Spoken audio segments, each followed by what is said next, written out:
राम राम राम राम राम राम राम राम राम राम राम राम। हे नाथ, हे मेरे नाथ, मैं आपको भूलू नहीं। राम 26 अक्टूबर 1993 को ये सत्संग वृंदावन में हुआ।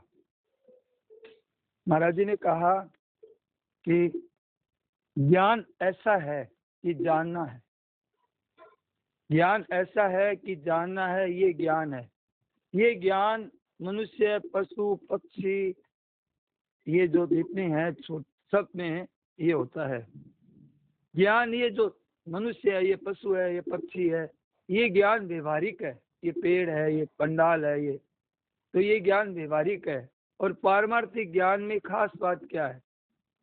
पारमार्थिक ज्ञान में खास बात है विवेक। और सामान्य ज्ञान में तो विवेक में क्या चीज होती है? ये सत्य है, ये असत्य है, ये ग्राह्य है, ये त्याज्य है, ये विधि है, ये निषेध है, ये कर्तव्य है, ये अकर्तव्य है, ये करना है, ये नहीं करना है। ऐसा जो होता है वो ज्ञान विवेक। तो पहले बताया सामान्य ज्ञान। सामान्य ज्ञान है कि ये पशु है, पक्षी है, विद्वान है, ये है, ये है। लेकिन ये असली बात क्या है कि विवेक, इसका नाम है ज्ञान। तो इन बातों को ठीक से जानना, वो जानना किसके लिए? कि परमात्मा तत्व के लिए, तत्व ज्ञान के लिए, बोध के लिए। तो वो भीतर में ऐसा नित्य है, ये अनित्य है, ये सत्य है, ये असत्य है।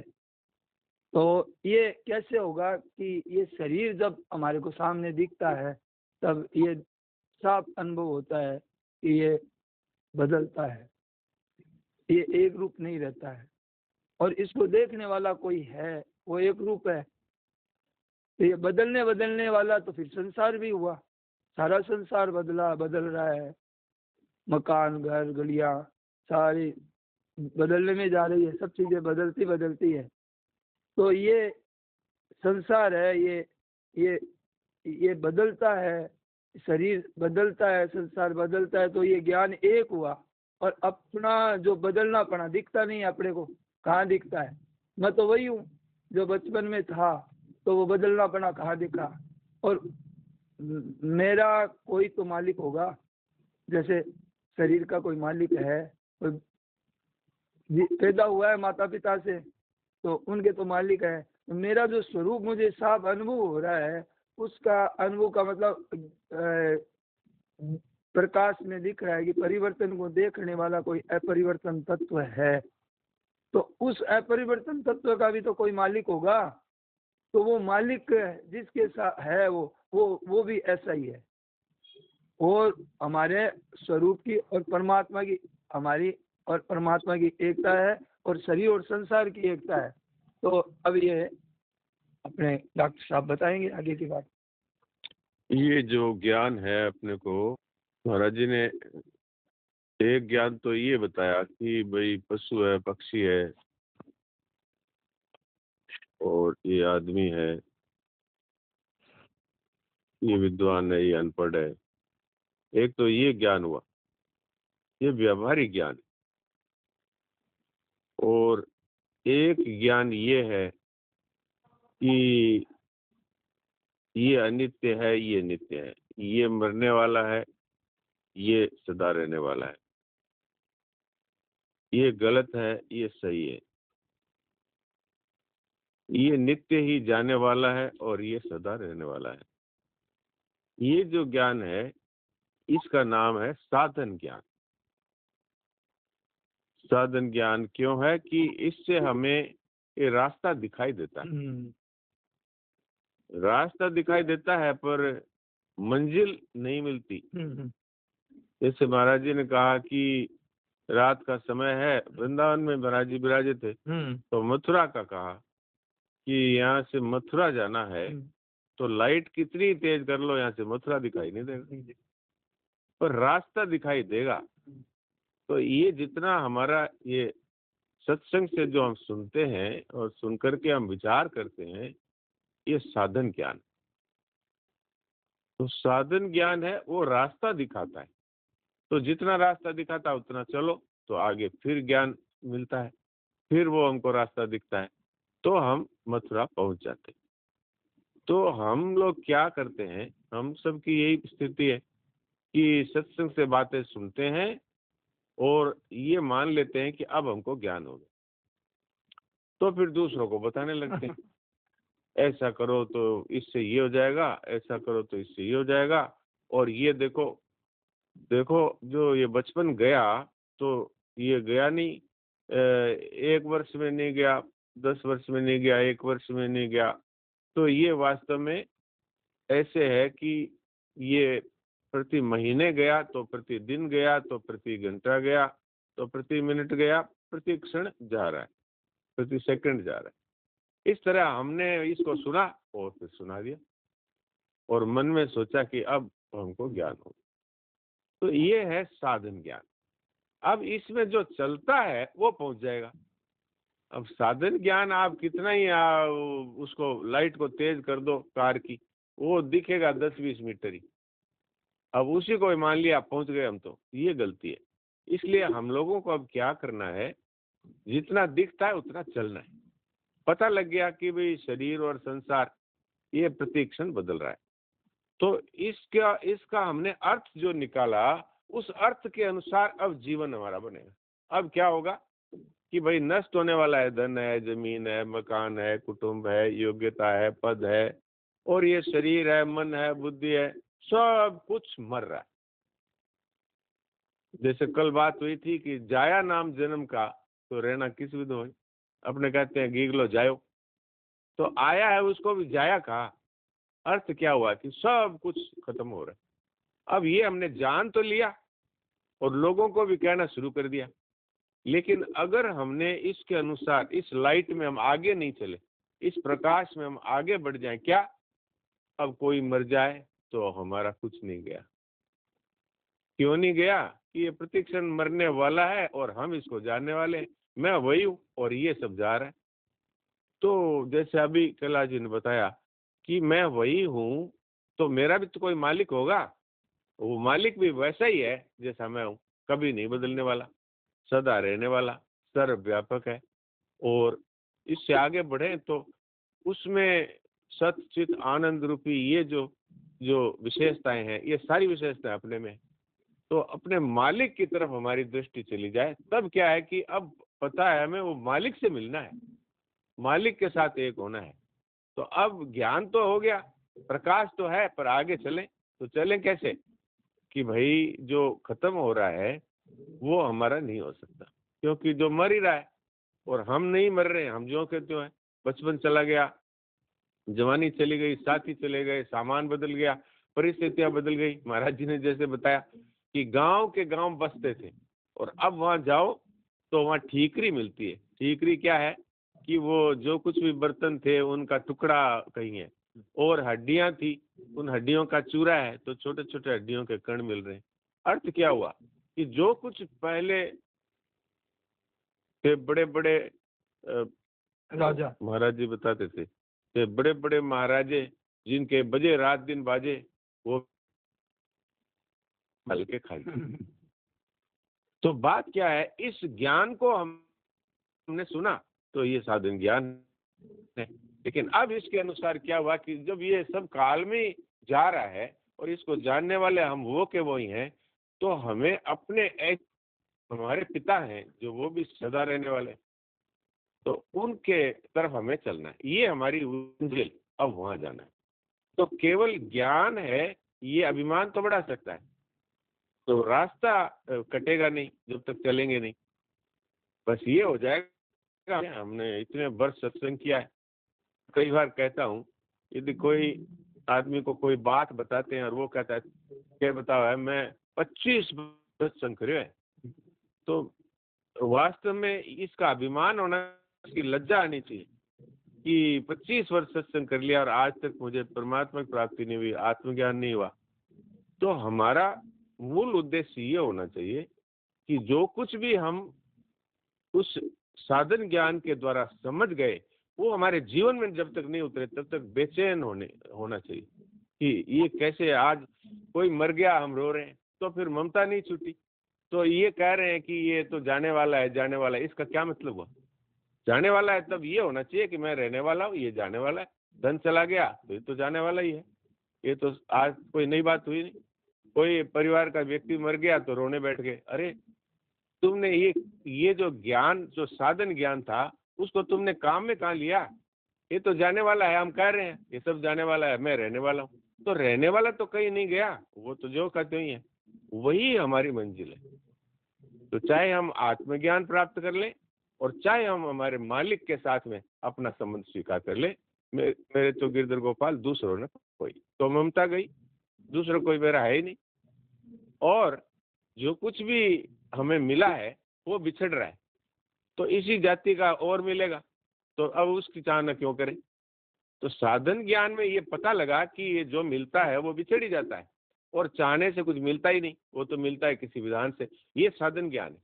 लेकिन अब इसको हमने जीवन में उतार लिया, क्या कि भाई जो मिलता है वो बिछड़ जाता है, और चाहने से कुछ मिलता नहीं, तो मिलता है वो बिछड़ जाता है, तो वो हमारे से इसका कोई संबंध नहीं है। हाँ, कर्मियों की दृष्टि से महाराज जी ने कहा भाई सेवा करो, अपने भाव से भी सेवा कर दो, क्रिया से भी सेवा करो। लेकिन मेरा है, अगर ये हमने जीवन में इसको मेरा नहीं है ऐसा नहीं माना, तो साधन ज्ञान है वो ज्ञान में परिवर्तित नहीं होगा, बोध में परिवर्तित नहीं होगा। और हमारा उद्देश्य है कि जो कुछ हमने जाना है वैसे ही हमारा जीवन हो। सोनाजी जी महाराज कहते थे, साधन और जीवन में कोई फर्क नहीं होना चाहिए, जैसा हमने जाना है वैसे ही हमारा जीवन। अगर हमें ये पता लग गया कि ये नष्ट होने वाला है और मैं कभी भी नष्ट नहीं होता, बचपन था वही अभी हूँ, सब कुछ चला गया मैं वही हूँ, ऐसे ही पूरा संसार उत्पन्न होता है, नष्ट होता है, परमात्मा वो के वो, तो वो जो है उसके साथ हमारी एकता है, वो परमात्मा के साथ। चाहे वो भक्ति से हम एकता करें कि मेरे तो गिरधर गोपाल दूसरों ने कोई पति रूप से माने, कि स्वामी रूप से माने, कि बेटे के रूप में माने, कि चेले के रूप में माने, कि गुरु के रूप में माने, जैसा भी माने वो तैयार है। तो ही मोई नाते अनेक मानिए स्वभावे, जो त्यों तुलसी कृपाल चरण शरण पावे। तो अगर ये हमने कर लिया तो इसका नाम है बोध अथवा भक्ति। तो अब हमें इस साधन ज्ञान को हम सुनते आ रहे हैं बरसों से, अब इसको आज इसी क्षण से ही अपने जीवन में इसको जीवन में उतारना है। और जीवन में उतारने का मतलब है हमारा जीवन ठीक वैसे ही हो, बस। अब कोई मरे कोई जिए, कोई आए कोई जाए, कोई मान करे कोई अपमान करे, इस शरीर से हमारा संबंध नहीं। शरीर को कोई ऊपर बिठा दे, कोई नीचे जमीन पे कह दे नीचे बैठ, कोई फर्क नहीं। तब हम समझे कि हाँ अब हमारे जीवन में ये बातें आई। तो ये मूल बात है जो आपकी सेवा में जो समझ में आई रख दी। अब आपके लायक आप बताइए। इस तो पूछो भाई, कोई इससे ज्यादा तो क्या बात कहो इसको। आप कितनी बार तो बता दी सब बातें आज के सत्संगी, कितनी बार आप लोगों को कोई शंका है आज के कोई विषय में भाई लोगों तो बताइए। महाराज शंका तो नहीं है, लेकिन परिणित होने में बहुत ये महसूस करते, बहुत अच्छा लगता है। सत्संग सुनते हैं, इसको समझ में भी आता है, और इच्छा भी बहुत होती है कि इसको अपने में ढालें, इसकी अनुभूति करें, लेकिन डिफिकल्टी बहुत आ रही, समझ में नहीं आ रही कि रहता है, और जैसे व्यवहार में आते हैं और उसको उससे इधर उधर डिरेल हो जाते हैं नारायण। इसके लिए क्या नहीं, कोई आपके शब्दों में ही है इसका उत्तर। आपने कहा बहुत अच्छा लगता है, तो संसार में हमको बहुत अच्छा लगता है, हम उसके पीछे पड़ जाते हैं कि नहीं, बताइए। हाँ बिल्कुल सही, प्रैक्टिस में हम उसको लेके आते हैं। अब ये तो अच्छा नहीं है, बहुत अच्छा लगता है आपने कहा, तो अब बहुत अच्छा है। तो आज और इसी क्षण से ये जो अपने कमजोरी मन में रखते हैं ना कि भाई सुनते हैं लेकिन काम में नहीं आता, तो काम में नहीं आता ये नहीं है हम काम में नहीं लेते, ये है। और हाँ, जो जिन्होंने काम में लिया है, हमारे बीच में भी ऐसे साधक हैं जिन्होंने काम में लिया है, उनके जीवन में आमूल चूल परिवर्तन हुआ है। और हमें पता लग जाए कि इस साधन से धन मिलता है और धन को हम चाहते हैं, तो हम जी तोड़ प्रयत्न करते हैं, रात और दिन लग जाते हैं, भूख का भी पता नहीं है, टिफिन आया हुआ पड़ा है लेकिन रुपए गिन रहे हैं, तो बस सुबह से शाम हो गई, याद ही नहीं आया कि भोजन करना है, ओ लो टिफिन तो हड़े पड़े। बात क्या है, जो बहुत अच्छा लगता है उसके हम पीछे पड़ जाते हैं। तो अगर हम इस बात को स्वीकार करें, कल भी ये बात कही थी और ये बहुत दामी बात है कि जिसको हम अपने जीवन में 1 नंबर देते हैं उसके पीछे चलने के लिए प्रयत्न नहीं करना पड़ता, स्वयं ही उसके पीछे लग जाते हैं। पर हमने 1 नंबर दे रखा है धन को, 1 नंबर दे रखा है पद को, 1 नंबर देता है संसार की वस्तुओं को, 1 नंबर दे रखा है परिवार को। मैं ये नहीं कहता धन को सड़क पे फेंक दो, परिवार से बातचीत बंद कर दो, ये नहीं कहता। मैं तो ये कहता हूँ कि मन में हमने जो पकड़ रखा है इसको और स्वयं में पकड़ रखा है, अब ये स्वीकार करें कि ये परिवार है भगवान का दिया हुआ, इसकी सेवा करो। ये धन है भगवान का दिया हुआ, इसका सदुपयोग करो, मेरा नहीं है। और मुझे क्यों नहीं चाहिए कि जो है वही समाप्त हो रहा है, तो इसी जाति का लेकर मैं क्या करूंगा? इससे तो हमारी तृप्ति कभी हुई नहीं। जो 10 20 50 भय से तो होए 1000 तो लाख मांगेगी, कोटि अरब खरब भय पृथ्वीपति होने की चाह जगेगी। स्वर्ग पताल को राज मिले तृष्णा अधिकी अति आग लगेगी, सुंदर एक संतोष बिना सट तेरी तो भूख कबो न भरेगी। तो हमने ये बात सुन ली, सुन करके हमने क्या विचार किया, सुन करके हमने क्या किया। तो हमारे सत्संग में कोई ऐसे करते हैं ना, तो मैं वीडियो में देखता हूँ और फिर मैं तो सीधा ही कहता हूँ कि इतनी गंभीर बात चल रही है और आप अपने जीवन के प्रति अगर गंभीर नहीं हो तो नुकसान किसका है? और एक और हम नुकसान कर रहे हैं कि जो देख रहे हैं उनका ध्यान भी उधर जाता है। तो वो बड़ा गंभीर ये है वैष्णव अपराध, इसका बड़ा भारी अपराध है। सत्संग चल रही है और हम बीच में बात कर रहे हैं या बीच में कोई दूसरा ही काम कर रहे हैं, तो ये इससे खुद का नुकसान तो पक्का ही है। भाई बात कितनी गंभीर चल रही है कि सुनी हुई बातों को हम जीवन में उतारें, तो ये हम सबको ध्यान रखना चाहिए। महाराज जी तो कहा करते थे, ये जो रुई की बत्ती बनाती रहती है, ये चावल ले आती है चुगती रहती है, तो ध्यान हमारा उसमें है। हमारा ध्यान होना चाहिए जो बोल रहे हैं उनके शब्दों को हम जैसे कोई अमृत पीते हैं ऐसे पी जाए। और फिर ऐसा नहीं कि सुन करके और बाहर निकल गए और बाद में बस ठीक है बातें बहुत बढ़िया है, ये नहीं। वो एकदम से चटपटी लग जाए कि आज जो बात कही वो मेरे जीवन में अभी आनी चाहिए। ये नहीं कि ठीक है इस पर विचार करें, ये नहीं। अभी अगर ये बहुत अच्छी है तो अभी मेरा जीवन आज और इसी क्षण से ऐसा ही रहेगा।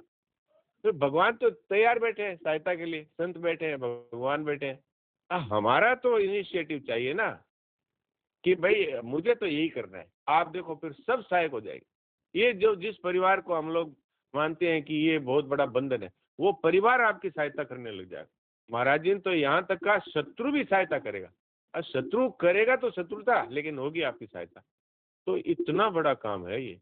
तो इसलिए अब आज तक हमने जी डॉक्टर इसके ट्रांजिट फेज जो है, मतलब बिल्कुल आज ऐसी ट्रांजिट फेज है कि खुद को बहुत अच्छा लग रहा है और इसको अनुरूप ढालने, अनुभूति जिसको कहते हैं, अनुभूति भी हो रही है। और ट्रांजिट फेज में जो परिवर्तन का जो चेंज वाला फेज है, इसमें जो है जब देखते हैं और ऐसी परिस्थिति आ भी रही है कि अभी तो सभी ही प्रतिकूल हैं, जो जिनके बीच में मित्रगण है, हम परिवार है, सारा जो है जो हम मतलब मिलने जुलने वाले जो भी है वो सारा का सारा जैसे विपरीत परिस्थितियां, वो सभी लोग इसके नेगेटिव, हर आदमी नेगेटिव है, मतलब जिसको कहना, मैं इसको एक्सप्लेन नहीं कर पा रहा हूँ।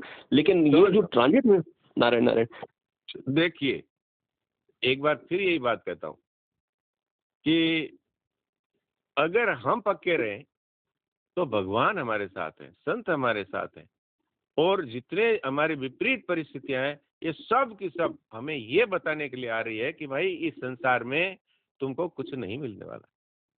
जिस परिवार के सदस्यों से तुम इतना मोह करते हो वो तुम्हें मक्खी की तरह निकाल के फेंक देंगे स्वार्थ पूरा होने।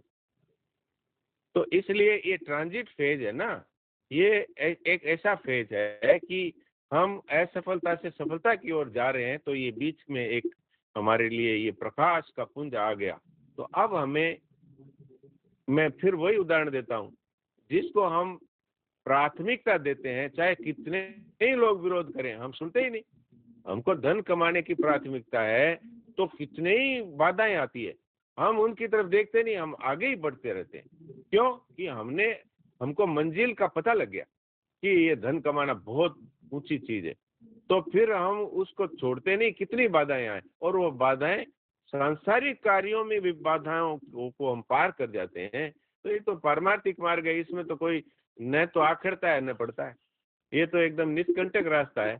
और वही मंजिल हमें प्राप्त करनी है जो कि पहले से प्राप्त है।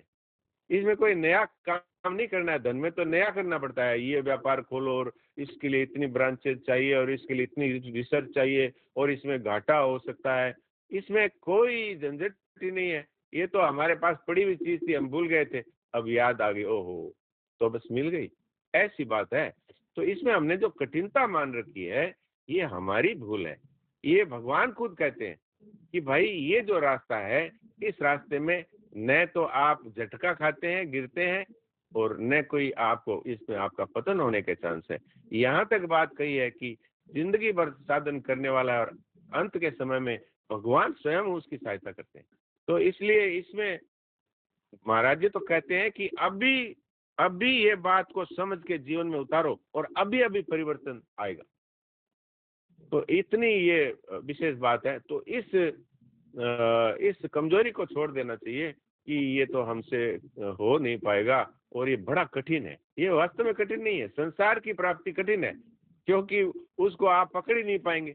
वो आप पकड़ेंगे वो छूटेगा, आप पकड़ेंगे वो छूटेगा। और भगवान को एक बार यदि हमने खाली स्वीकार कर लिया कि प्रभु आप ही हमारे हैं और कोई मेरा नहीं है, तो ममता छुड़ाने वाला काम भी भगवान करेंगे। वो महाराज जी एक मारवाड़ी बात कहते थे कि लाद दे लदवाए दे और लादन वालों साथ दे। और भगवान ने यही बात कही है गीता जी में कि मैं उनके भार को कूली की तरह ढोता हूँ जो मेरी तरफ चलते हैं। बस एक ही बात चाहिए, मुझे तो वही चाहिए, अनन्य चेता सततम यो माम स्मृति तस्या हम सुलभ। तो अब ये जो ढुलमुल नीति है, थोड़ा तो ये परिवार का देखना ही पड़ता है, थोड़ा तो ये धन के लिए कुछ करना ही पड़ता है। हाँ, करने की कोई मनाही नहीं है, परिवार की सेवा करो, धन का सदुपयोग करो और उचित तरीके से कमाओ, कोई बात नहीं है। झूठ कपट चोरी बेईमानी करना नहीं, क्योंकि हमारे मालिक है, उनकी प्रसन्नता हमें चाहिए और उन्होंने कह दिया ये सब नहीं करना है। फिर आप पक्के रहो तो आपका रास्ता स्वतः दिखेगा। जैसे महाराज जी ने कहा कि मथुरा जाने का निश्चय पक्का है, तो फिर वो लाइट आगे से आगे आपको दिखेगी। पर आप खाली लाइट ही बढ़ाते रहो, सत्संग सुन रहे हैं, सत्संग सुन रहे हैं, सत्संग सुन रहे हैं 20 वर्ष 25 वर्ष, और काम में बोले काम में तो आई कोई नहीं, ममता तो भी यही पड़ी है, कामना तो भी यही पड़ी है। वो पड़ी इसलिए है कि हमने लाइट तो बढ़ाई, अब बातें तो हम इतनी जान गए कि कोई प्रश्न पूछे तो इतना बढ़िया जवाब दे देंगे। लेकिन हमारी स्थिति क्या है? हमारी स्थिति ये है कि धन गया तो रोने बैठ गए, बीमारी आ गई तो होए मैं तो बीमार हो गया। अब ये जो कहते थे कि शरीर और संसार एक ही है और शरीर के साथ में जो हमारा ममता का संबंध है ये भूल है, ये मेरा है नहीं। क्यों? मैं तो ज्यों का त्यों और ये मर गया, इतना मर गया। मान लीजिए कोई 90 वर्ष जीने वाला है और अगर 80 वर्ष का हो गया तो वो तो मर गया 80 वर्ष, तो मृत्यु है ये, तो इससे मेरा क्या लेना देना। अच्छा ठीक है, बीमारी आई है, बीमारी रूप में भगवान आए, अगर मन नहीं माने तो आयुर्वेदिक दवाई शुद्ध दवाई ले लो, और मन माने तो जैसे संतों ने कहा था इलाज का क्या इलाज है, ये तो संतों को किसी ने कहा आप बीमार हैं दवाई ले लीजिए, इलाज करा लीजिए, तो उन्होंने कहा इलाज तो हो रहा है। तो जिसने इन बातों को स्वीकार किया वो ये बात बोल सकता है। अब जिन्होंने खाली सुनाई है वो फिर जब विपत्ति आएगी उस समय में वो संसार को ही सत्य मानकर रोना शुरू कर देंगे। तो ये हम लोगों को, मुझे भी और आपको भी, सबको इस बात को गंभीरता से, आज का प्रवचन है ना, ये है प्रैक्टिकल प्रवचन। प्रैक्टिकल का मतलब होता है जीवन में काम में रहने वाला। जी नारायण, आज की अपनी चर्चा से मुझे और आज के जो प्रवचन है उसमें प्रोसेस बहुत ही अच्छे ढंग से डिफाइन किया है, और उस प्रोसेस से वो मतलब उसमें एक एक स्टेप बाय स्टेप जो है समझाया महाराज जी ने, और रास्ता तो सही चुना है, स्वीकार भी किया है। बस मुझे जो आज महसूस हो रहा है कि ये इसमें वेग बढ़ाना पड़ेगा, यानी थोड़ी तीव्रता करनी पड़ेगी, क्योंकि जो धीमी स्पीड है उसमें ये अवरोध ज़्यादा है। नारायण नारायण, जो मुझे आप इसके ऊपर थोड़ा सा प्रकाश डालें। हाँ, मैं एक उदाहरण दिया करता हूँ जो बहुत ही समझ में आने वाला है। वो ये है कि जैसे हम पढ़ते हैं, विद्यार्थी लोग, तो गुरुजी या टीचर जो हमें पढ़ाते हैं, तो कुछ विद्यार्थी ऐसे मैंने देखे हैं कि जो एक एक बात को ऐसे सुनते हैं जैसे पी रहे हो उसको, और साथ में अपने नोटबुक में लिखते रहते हैं। वो मुख्य मुख्य विषय सारे लिख लेते हैं, और इतना ही नहीं, फिर वो घर जा करके उसको दोबारा से पढ़ते हैं। ऐसे विद्यार्थी 100 में से 95 98 नंबर लाते हैं, और वो भी हमारे बीच में से ही है। और कई ऐसे हैं जो उस समय में वो विद्यार्थियों पे चौक फेंकते रहते हैं, और कोई ऐसे हैं जो वो क्या बोल रहा है पता ही नहीं, तो वो फेल होते हैं। तो हम फेल होने वालों में से है कि हम उनमें से हैं? तो महाराज जी बोल रहे हैं, तो उस बात को हम सुन रहे हैं, तो हमें साधन ज्ञान है अब, लेकिन उसको हमें अब तत्व ज्ञान में परिणित करने के लिए उसके अनुसार हमको चलना है। तो ये जो हम कमजोरी रखते हैं कि यदि ममता थोड़ी छूट है, कामना थोड़ी छूट है, तो इसका अर्थ है कि हमने जो सुना है उसका हम अनादर ही कर रहे हैं। ये अगर असत्य होता तो महाराज जी कहते क्या, और क्या भगवान कहते ही ये प्रजाति यदा कामान सर्वान पार्थ मनोगतान व्याय कामान ये सर्वान पुमास्ति निष्प्रिय निर्ममो निरहंकार है। अगर हम नहीं हो सकते ममता रहित, यदि नहीं हो सकते अहंकार रहित, यदि नहीं हो सकते कामना रहित, तो भगवान कहते, इसका अर्थ है कि भगवान ने हमें उससे ज्यादा शक्ति दी है। आप देख लो, एक कार में 5 आदमी बैठे, इतनी जगह है, लेकिन उसमें आप 10 बैठ जाओ तो चलती है, इतनी शक्ति उसमें पहले से दी हुई। ऐसे भगवान ने हमें इतनी शक्ति दी है, और संत कहते हैं कि एक जीवन में कई बार भगवत प्राप्ति हो सकती है। तो हम लोगों ने ये मान लिया कि नहीं नहीं ये तो बहुत कठिन है, उसने 1000 वर्ष तपस्या करी थी, उसने इतना किया था, वो घर छोड़ के चला गया और वो गुफा में घुस गया इसीलिए हुआ, वो हिमालय की कंदरा में बैठा इसलिए हुआ। ये बात सत्य नहीं है। आप जहाँ बैठे, हमारे सामने सेठ जी थे, हमारे सामने भाई जी थे, वो हमारे बीच में ही थे, और अर्जुन जी कह रहे थे कि मैं तो संन्यास लूंगा। भगवान ने कहा युद्ध कर। मतलब क्या कि ये जो व्यवहार है ये आपको पारमार्थिक मार्ग में सहायक है, बाधक नहीं है। पर इन बातों को हम काम में लें, अगर काम में लेंगे तो एकदम ऐसा परिवर्तन आएगा कि लोग भी आश्चर्य करेंगे, और आपको खुद को भी आश्चर्य होगा कि इतना परिवर्तन हो गया। जिन चीजों में आपका इतना आकर्षण था कि आपको लगता था छूटेगी नहीं, भगवान से आपने हाथ जोड़ के कई बार प्रार्थना करी, और फिर एक दिन देखा कि अब उसका आकर्षण है ही नहीं, तो वो कहाँ से आया? वो आया भगवान की कृपा से। लेकिन इसमें कृपा तब अनुभव होती है जब हम जितना सुने हैं उतना आगे चले, जितना प्रकाश दिख रहा है उतना हम चले।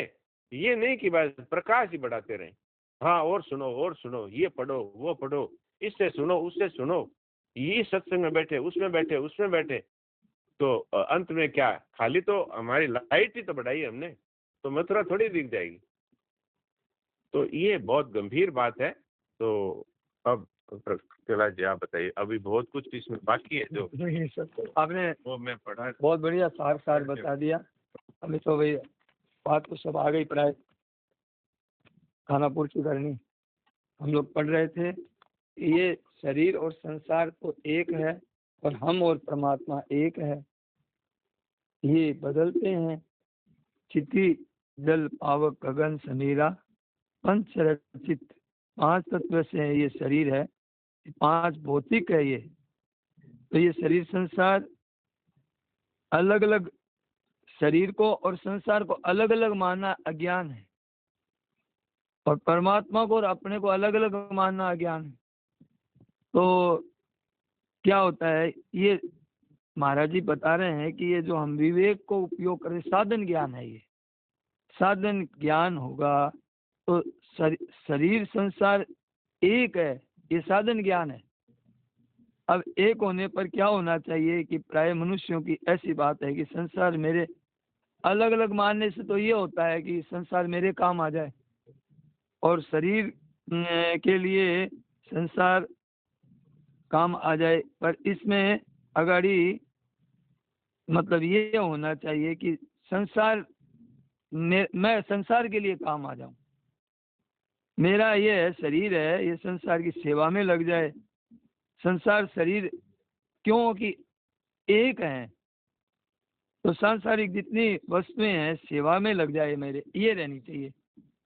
तो सेवा में लगना से ये ईमानदारी है, सेवा में नहीं लगाते हैं तो बेईमानी है। हमें सेवा में लगाने के लिए दी गई है, तो हमें ये तो नहीं लगाते हैं तो बेईमान है हम।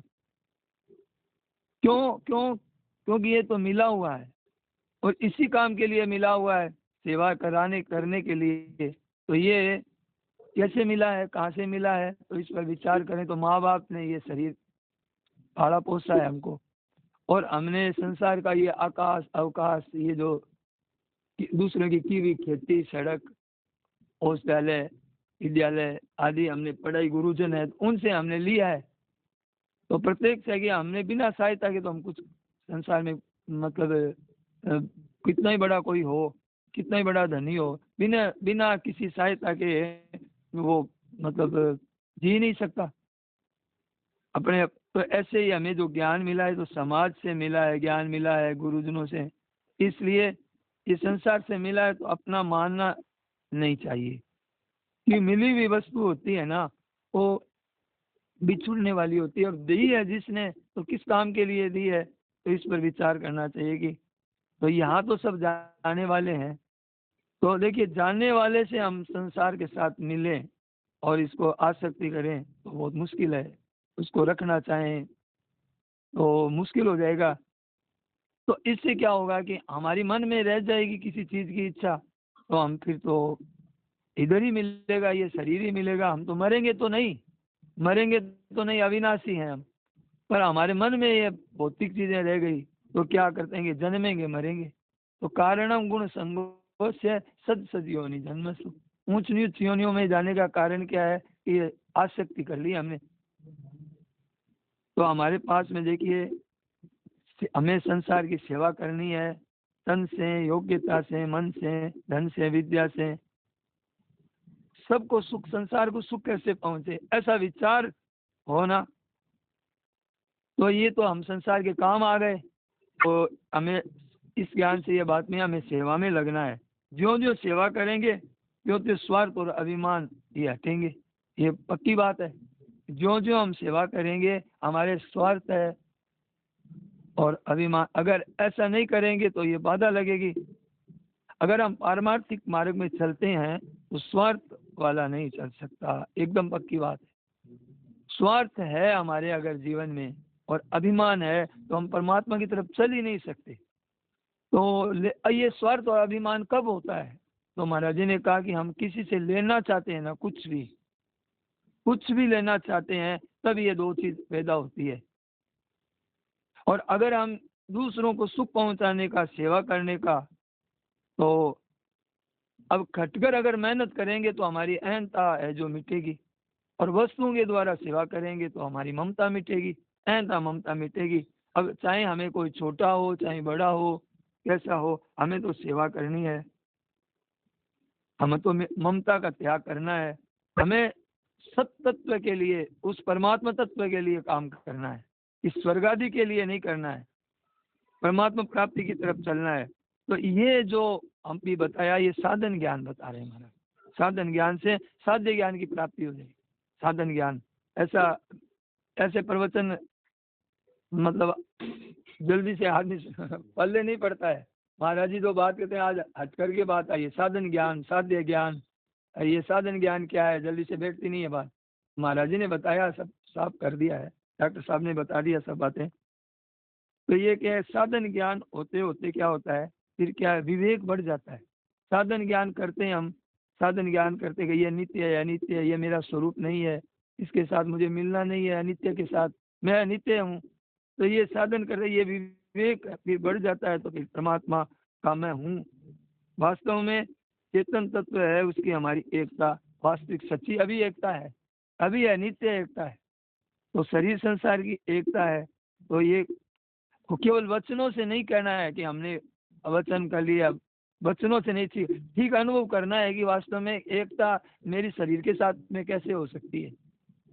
और तो ये अपने को अनुभव करना है कि ये शरीर संसार की एकता देखनी है कि कोई दूसरा कोई और नहीं है, शरीर जैसा मेरा है उसकी मैं सेवा करता हूँ, तो वैसी की वैसे सेवा सारी संसार की होनी चाहिए।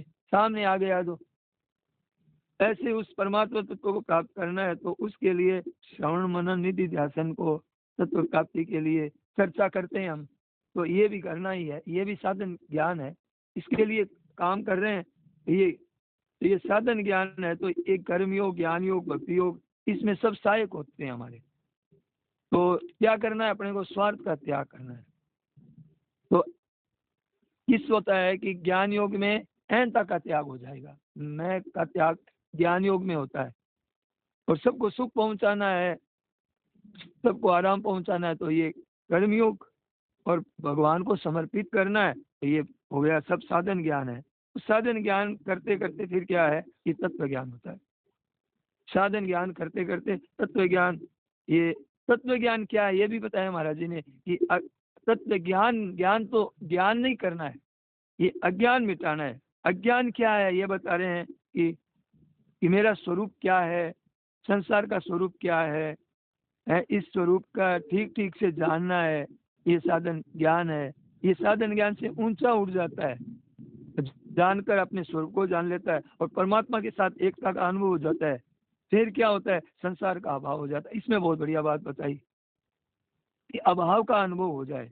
जैसे हम गाढ़ नींद में सोते हैं ना, गहरी नींद में, तो याद रहता है क्या मैं और मेरा? नहीं रहता याद, मैं और मेरा नहीं रहता है। कोई मेरा शरीर भी है क्या, मैं कोई आदमी हूँ कि कोई हूँ, कहाँ हूँ, कोई गांव में शहर का, कुछ पता नहीं रहता।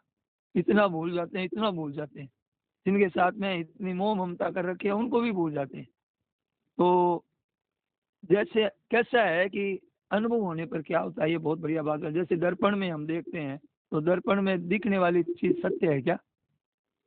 दर्पण में दिखता है वो सत्य थोड़ी है, दिखता है सत्य की तरह, पर मन में जची हुई है कि ये है नहीं, दर्पण में ये सच्ची बात नहीं है, कई चीजें दिख रही है, दिखते हुए भी हमारी है। तो जब तत्व ज्ञान हो जाता है तो दिखते हुए भी ये सत्य नहीं दिखता है, यही तत्व ज्ञान। तो ये टिकेगा नहीं, ठहरेगा नहीं, ये है नहीं, तो पक्का जचा हुआ है। दर्पण में दिखता है ना, वो पक्का जचा हुआ है हमारे। ये धन पदार्थ मान बढ़ाई है, धन संपत्ति वैभव, ये मतलब हम तो भूलते हैं, भुलाते नहीं है। गहरी नींद में भूल जाते हैं, लेकिन अभी जागृत अवस्था में हमें मतलब वैसे हो जाए, जागृत तो रहे पर इनका महत्व नहीं रहे। तो हम क्या करते हैं, ये केवल बुलावा है संसार में, धन संपत्ति मकान वैभव, कोई रूप है सुंदर, कोई ऐसा बहुत धनी है, कोई बढ़िया मकान है, ऐसे ऐश्वर्य तरह तरह के, उसमें क्या है कि हम और ये तो है, तो फंस के हम उसमें मर जाते हैं, उसमें फंस के मर जाएंगे। उसमें अगर उसमें आकर्षण होगा हमारा तो हम मर जाएंगे। महाराज जी ने कहा ये नहीं है। इससे ऊंचा उठकर हमें, इससे व्यवहार में ज्ञान हुआ, साधन ज्ञान हुआ, साध्य ज्ञान में परमात्मा तत्व, साध्य ज्ञान में क्या है, परमात्मा तत्व है। जब ऊंचा उठ गए ना, ये इनमें आकर्षण नहीं रहा, अब साधन किया, ये साधन क्या है कि इनमें कुछ है नहीं, दर्पण की तरह है। तो ये साधन किया हमने, जब हमने ये मतलब अनुभव किया, तो फिर क्या हुआ कि ये ऊंचे उठ गए, हम ऊंचे उठ गए तो फिर परमात्मा तत्व का अनुभव हो गया। तो परमात्मा तत्व हो गया तो ये साध्य ज्ञान हो गया, साध्य ज्ञान परमात्मा तत्व है। अब कहते हैं उसका वर्णन करो परमात्मा तत्व का, बोले उसका वर्णन नहीं होता, उसका तो अनुभव होता है, वर्णन कौन कर सकता है उनका? तो ये उसका वर्णन नहीं है, तो उसका अनुभव होता है, तो परमात्मा तत्व है और ऐसा ज्ञान होता है। महाराज जी ने कहा नींद का वर्णन करो। हाँ, नींद का वर्णन करो, आज भूत का वर्णन करो। बहुत बढ़िया कहा। तो अब नींद का वर्णन क्या करें, नींद ले तब मालूम पड़ता ही है नींद। हाँ। और भूख का अनुभव क्या करें, वो तो भूख का वर्णन क्या करें, वो अंदर ऐसी आग लगती है कि अभी कुछ चाहिए, तो इसका वर्णन नहीं हो सकता। फिर भी संत महात्मा कृपा करके वर्णन करते हैं, शब्दों में कहते हैं उसको। लेकिन जैसे गूंगे का गुड़ है, और परमात्मा की प्राप्ति का अर्थ होता है अपने जिसके लिए मनुष्य जीवन मिला है, और जो पहले से ही हमारी मंजिल है, और जो पहले से प्राप्त है उसी को प्राप्त करना। जैसे मैंने कल एक शेर सुनाया था, किसी शायर का है, और बड़ा अच्छा है कि दिल में छुपी है तस्वीर यार, जब जरा गर्दन झुकाई देख ली।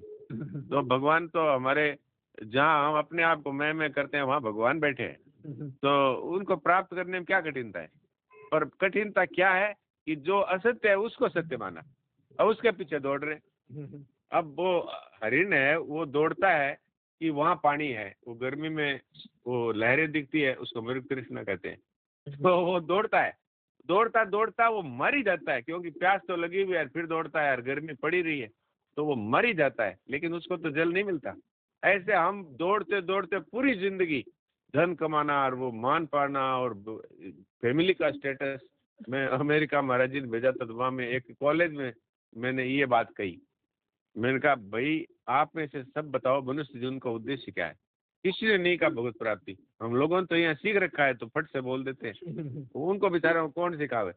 वहाँ कुछ भारतीय भी थे लेकिन कोई नहीं बोला, सब यही कहते रहे धन कमाओ। किसी ने कहा बड़ी से बड़ी डिग्री ले लो, और बहुत ही जोर मार के किसी ने कहा कि अपना फैमिली का स्टेटस बढ़ाना, ये हमारे जीवन का उद्देश्य। और कोई कोई तो साफ ही बोल रहे थे खाओ पियो मौज करो, और किसी ने देखा है आगे कुछ सोना है, तो वो अंग्रेजी में कहते हैं ईट ड्रिंक एंड बी मेरी। बस यही है हमारे जीवन का उद्देश्य। तो बात क्या है कि हमें ये पता ही नहीं है हमारी मंजिल क्या है। तो हमारे पर भगवान की कितनी कृपा है कि हमें पता लग गया कि जो है हमारे पास उन्हीं को पहचानना है। यूं देखा, ओ भगवान तो है महात्मा गुड़ा कैसे सर्वभूत स्थित है, ओ हो तब क्या है, वो तो हमारे पास ही है, हमारे ही है। और जो हम इधर उधर भाग रहे हैं ये आज तक मिला नहीं और मिलेगा भी नहीं। तो क्या है कि बहुत ही सरल हो जाता है। जैसे भी एक भाई ने प्रश्न किया, ये बड़ा मुश्किल है, ट्रांजिट फेज में। हम ट्रांजिट फेज का अर्थ होता है जैसे हम इस पार बैठे हैं और उस पार जाना है, बीच में गंगा जी है, उसको ट्रांजिट कहते हैं। कि भाई हम बैठे संसार में हैं और जाना हमें परमात्मा की तरफ है। तो अब हम किनारे पर तो आ गए लेकिन जाना बहुत कठिन है, गंगा जी पार कैसे करें। तो वैसी बात है नहीं, भगवान को इस तरह परिश्रम से पार करने से नहीं मिलते हैं। भगवान तो पहले से है, और जो पहले से है उसको पहचानना है। और जिसके पीछे दौड़ रहे हैं ये कुछ नहीं है। जैसे अभी महाराज जी ने उदाहरण दिया, कैलाश जी ने बताया कि दर्पण में मुंह साफ दिखता है और बिल्कुल प्रत्यक्ष दिखता है, लेकिन हमारे सबको ठीक ठीक ये बात मालूम है कि ये है नहीं। ऐसे जब संसार दिखने लग जाता है तो फिर परमात्मा तो पहले से है ही, ये संसार को असत्य मानते ही वो सत्य प्रकट हो जाता है। वो तो हमारे जहाँ मैं कहते हैं ना, यहाँ वास्तव में मैं तो हमने संसार को और शरीर को सत्य मान लिया, इसलिए हम मैं कह रहे। वहाँ भगवान ही है और भगवान खुद कहते हैं मेरे सिवा कुछ भी नहीं है। तो दोनों बातें मिलती है। तो अगर ये बात हमें समझ में आ जाए कि ये जो उदाहरण दिया ये दर्पण का, ये बहुत सटीक उदाहरण कि हमें ही पता है, ऐसे हमको भी पता है कि ये जो मिला है ये सब बिछड़ रहा है, लेकिन हम उसको एक तरह से उपेक्षा करते हैं और इसी में लगे रहते हैं। यही भूल मिटाना है। तो हमको ये साधन ज्ञान तो मिल गया, अब हमें इस पे चलना है, ना रहना है।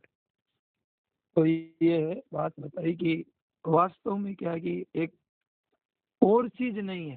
महाराज जी ने कहा कि दूसरी चीज कोई नहीं है। जब ये हमें अनुभव हो जाएगा वास्तव में परमात्मा तत्व ही है और उस परमात्मा तत्व का वर्णन नहीं हो सकता। तो ऐसा ज्ञान होता है तत्व ज्ञान होने पर कि और कोई चीज नहीं है। उस तत्व ज्ञान का फल है अगाड़ी होता है। वास्तव में तत्व ही है, एक वास्तव में तत्व है, तत्व ज्ञान है। वो अज्ञान के दूर, तत्व ज्ञान क्या करता है, अज्ञान को दूर करता है। बस अज्ञान को दूर होने पर स्वरूप का ज्ञान स्वाभाविक प्रकाशित होता है। मूल चीज क्या अज्ञान को है, ज्ञान प्राप्त करना नहीं कि ज्ञान प्राप्त कर लिया कि इतनी होगी। और मूल चीज क्या है, स्वाभाविक प्रकाशित होता है वो। तो स्वाभाविक है ये, स्वाभाविक है ये कब होता है। महाराज जी कहते हैं ये तब होता है जब अज्ञान मिटने पर होता है। और अब अज्ञान क्या है, अज्ञान क्या है, जो संसार को सच्चा मानना अज्ञान है। एक एक चीज महाराज जी खोलते हैं, हम लोग ध्यान देवे ना तो बहुत बड़ा मतलब बहुत ही विशेष लाभ होता है। क्यों संसार सच्चा मानना अज्ञान है, क्यों मानना अज्ञान है, इसका भी बताते हैं कि है नहीं। अब हमने क्या किया, उल्टे ज्ञान के नाम को, विपरीत ज्ञान का नाम अज्ञान। विपरीत ज्ञान का नाम क्या है, विपरीत ज्ञान जो है तो और तरह का, और हम कहते हैं और तरह का। ये हम कहते हैं ये शरीर संसार है, ये है नहीं, हम कहते हैं है। और परमात्मा तत्व के बारे में तो पता ही नहीं, तो है तो और तरह का और कहते हैं और तरह का। उल्टे जो नाम है ना उल्टा, विपरीत ज्ञान का नाम अज्ञान है। तो उल्टा ठीक कर लें तो ठीक हो जाएगा। उल्टा विपरीत ज्ञान का नाम अज्ञान है। तो अज्ञान से ज्ञान मिट जाता है। अज्ञान से, ध्यान देने की बात है, अज्ञान से क्या है, ज्ञान ढक जाता है ढक जाता है ज्ञान। अज्ञान मिटने पर जो रहता है वो साध्य ज्ञान रहता है। अब बता रहे हैं साध्य ज्ञान क्या है। इतनी देर साधन ज्ञान बता रहे थे, अब साध्य ज्ञान ये है कि जो रहता है वो साध्य ज्ञान है, वो अपने पास में है, वो साध्य ज्ञान मौजूद। अब उस ज्ञान के लिए ये अज्ञान है ना, ये काम करता है, मतलब ये एक साधन है। और एक परमात्मा तत्व रह जाता है, फिर कुछ रहता नहीं बाकी। जैसे जानने पर स्वप्न की सृष्टि, जागने पर स्वप्न की सृष्टि रहती है क्या? नहीं रहती है, वो तो कहाँ हो गई लीन। ऐसे ही ये सृष्टि जितनी जो दिख रही है ना, भौतिक सृष्टि, ये लीन हो जाती है। लीन होने का मतलब ये नहीं कि ये, अब बहुत बढ़िया बात बता रहे हैं इसमें कि फिर दर्पण का दोबारा उदाहरण दे रहे महाराज जी। ज्ञान होने पर जैसे दर्पण के मुख दिखता है, हमारा दिखता है, पर बाधित वृत्ति है, वो बाधित वृत्ति है। तो दिखता है पर तो सामने पड़ा है, अमृत तृष्णा का जल है, दिखता है हमें ऐसा है, पर वहाँ ऐसा है नहीं, वहाँ जल नहीं है, ऐसे दिखता है। स्वप्न की सृष्टि हमें दिखती है, पर उठने पर हमें वो स्वप्न सृष्टि कहाँ लीन हो गई। अब जब तत्व ज्ञान होता है ना, तो ये और तरह की बातें होती है, ये इस तरह का नहीं दिखता जो अभी हमें दिख रहा है। तो उसमें ये दुख सुख हर्ष शोक और ये जो हमारे जो है ना, ये बात, तो ऐसे बाधित वृत्ति संसार का व्यवहार होता है। उस बाधित वृत्ति से, बाधित वृत्ति है ये, उससे संसार का व्यवहार होता है। ये देखो ये है वो है, लेन देन होता है। अच्छा, इस बाधित वृत्ति में महाराज जी ने कहता है कि बाधित वृत्ति में ये हमारी सत्यता बिल्कुल उठ जाती है, बिल्कुल। अरे ये बाधित वृत्ति है, अभी नाम समझना है, महाराज जी के शब्द है, समझना तो चाहिए कम से कम। कि फिर ये क्या होता है कि बिल्कुल उठ जाती है, तो बिल्कुल मिट जाती है। बोध होने पर ऐसा होता है। तो वो हमारा ध्येय है साध्य ज्ञान। हमारा ध्येय क्या है? साधन ज्ञान नहीं, साध्य। साधन में डेरा नहीं जमाना, साध्य ज्ञान। तो उस ज्ञान के लिए हमें चलना है। उस ज्ञान के लिए चले तो जितना चलना है वो साधन ज्ञान है। जितना चलना है, चलना है, चलने का मतलब आचरण में लाना है। ऐसा नहीं कि सुना है, जैसे डॉक्टर साहब ने बहुत बढ़िया बताया हम लोगों कि, तो साधन ज्ञान का पहले क्या होना चाहिए? पहले साधन ज्ञान का आदर होना चाहिए। पहले तो वास्तव में विवेक बढ़ता है कब? महाराज जी ने कहा आज का सत्संग ऐसे तो सामान्य वही बातें ही है महाराज जी की, पर और तरह से बताया है। थोड़ा इसमें देखना पड़ता है, विचार करना पड़ता है, घुमा फिरा के, इसलिए जल्दी से बात पकड़ में नहीं आती है। विवेक का आदर दिया जाए। हम अगर अपने विवेक का आदर देते देते क्या होगा, जैसे मतलब असत्य भाषण नहीं करेंगे, तो हमने आदर दिया, तो ऐसे आदर करते करते क्या होगा कि बहुत ऊंची स्थिति में पहुंच जाएंगे कि नहीं भैया ऐसा करें। जैसे कल हमको डॉक्टर साहब ने बताया कि आपको 10,000 रुपए के वो लिखने हैं, बिल बनाना है इनका, और फर्जी बिल बनाना है। इन्होंने कहा भाई नहीं लिखेंगे। तो अब आदमी की पहचान तो उसी समय होती है ना, कि जब परिस्थिति आती है, और जब हम फिसल जाते हैं तो विवेक का अनादर कर दिया हमने। अब वो एक स्मृति रहती है कि उसमें एक शक्ति मिली कि देखो भाई, ऐसा अगर हम सब बातों में ऐसा करने लग जाएं, दिन में हमारे पास सैकड़ों ऐसी बातें आती है जिसमें हम फिसलते ही रहते हैं, दिन में सबके। तो अगर हम उसमें फिसले नहीं तो हमारे भी वो विशेष बात प्रकट हो जाएगी और विलक्षणता से बढ़ेगा यह विवेक। जैसे महाराज जी ने कहा कि हमें विवेक का आदर तो दिया, तो आदर करने से, आदर का तात्पर्य क्या है अब ये बता रहे हैं। विवेक के आदर का तात्पर्य बता रहे हैं कि जैसे झूठ है, कपट है, छल है, ठगाई है, धोखा है, स्वार्थ बुद्धि है, तो ये दुख देना है किसी को भी, तो ये आसुरी वृत्ति है, आसुरी वृत्ति है। और देवी संपत्ति में हमें इस आसुरी वृत्ति को छोड़ना है और हमें देवी संपदा में आना है। तो ये क्या है? ये विवेक का आदर है। ये नहीं करेंगे हम, चाहे कुछ भी हो जाए। तो ये देखिए, मानो दुनिया के हित के लिए वर्तमान में अभी और आगे भविष्य में भी दुनिया का हित कैसे हो, ये दृष्टि रखनी है। इस दृष्टि से रखी है। सेठ जी ने यही दृष्टि रखी कि दुनिया का हित कैसे हो, महाराज जी ने यह दृष्टि रखी तो इस दुनिया का हित कैसे हो। कितना विवेक था महाराज जी में कि 5 बजे की प्रार्थना शुरू करें तो आज कितना विस्तार हो गया कि उठते ही इस काम में लगना है कि भगवान के काम में लगना है। तो कितना बड़ा विवेक है बताइए। और एक एक प्रवचन दिया है तो हम लोग सुनते हैं तो कितना काम आता है, कितनी बातें हमारे काम आ रही है और उससे हम लोग उनकी शक्ति से बैठे हैं। ये और कितने के आदमियों के हम सत्संग सुनते हैं इस तरह से सुबह उठ करके, तो उनका विवेक कितना बड़ा है बताइए, है तो कितनी सूझ है, कितनी ऊंची सूझ है कि इस तरह से बैठेंगे। ऐसे भगवान ने चरित्र किए कि मैं तुलसीदास जी ने चरित्र लिखा राम जी का कि लोग आएंगे सुनेंगे तो कितने का आदमी का कल्याण होगा। तो उनकी सूझ कितनी बड़ी ऊंची है। तो भगवान ने गीता का उपदेश दिया तो हम लोगों को ध्यान में रख करके दिया कि उनकी सूझ है कि आगे आएगा तो 5000 वर्ष में तो कोई आया ही नहीं है सामने कि गीता का प्रचार करने वाला, और आया तो भगवान को पता है कोई ना कोई आएगा ही। आज सी हीरा का पार की ले सी महंगे मोल, तो कितना प्रचार कर दिया। गीता रखते नहीं थे, घरों में नहीं रखते थे और सेठ जी कृपा से घर घर में गीता हो रही है। तो ये सूझ होती है, एक ये ज्ञान हुआ। सत्य भाषण में काम ही लिया जाए तो विवेक बढ़ता है, असत्य भाषण नहीं करेंगे तो ये विवेक बढ़ता है। ज्यों ज्यों विवेक का आदर करेंगे महाराज जी कहते हैं विवेक एकदम साफ साफ स्वच्छ होता जाएगा, इतना बढ़ेगा। इतनी जानकारी तो एक जने ने कहा कि महाराज जी के साथ कोई रहता था तो बोले कि नीचे जमीन में क्या गड़ा है बता देता हूँ, अंदर है कि ये है, यहाँ पानी मीठा है, यहाँ खारा है। इतना ज्ञान हो गया उसको। वो नाम का कोई था तो बोले एक बार तो कहा कि इसके नीचे यहाँ जगह एक धन गड़ा हुआ। ऐसी ये तो एक व्यवहारिक है, ये तो जैसे सुबह शुरू में बताना सामान्य ज्ञान है। वो ज्ञान तो विवेक का तो बहुत ऊंचा होता है। विवेक का भी साध्य बताया, साधन बताया, और साध्य तो परमात्मा तत्व है। तो ये सहायक, तो विवेक काम में नहीं आएंगे तो वो सहायक नहीं होंगे कोई भी चीज। और नहीं तो साफ आता है जो विवेक का आदर करना चाहिए। मूल चीज ये है कि विवेक का आदर करना। आदर करते करते क्या होगा कि ऐसा होता है कि अभी क्या दिखता है हमें, ये मेरे को बात और बढ़िया लगी। सबसे क्या लगी कि जैसे अभी ऐसा दिखता है कि एक दिन हमें अभी तो ये दिखता है कि एक जन्मता है, मरते हैं हम, ये दिख रहा है ना।